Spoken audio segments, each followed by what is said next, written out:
नव्हतो, त्याच्यामुळे थोडंसं डिस्टर्ब झालं, त्याबद्दल दीर्घ माझ्याकडून. कारण एक दिवस 8-10 दिवस झालं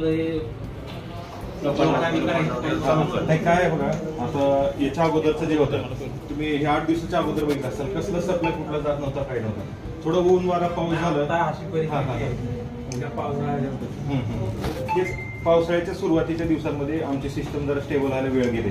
कारण उन्हाच्या ह्याच्यामध्ये ते तापलेलं असते सगळं, त्याच्यावर थोडा पाऊस पडला की तडकून त्याला ते अर्थ होते जाईल. त्याच्यामुळे ते कुठंतरी तार तुटणं, पेन इन्सुलेटर खराब होणं, आणि मेन जो आपला हे आहे भाग इथला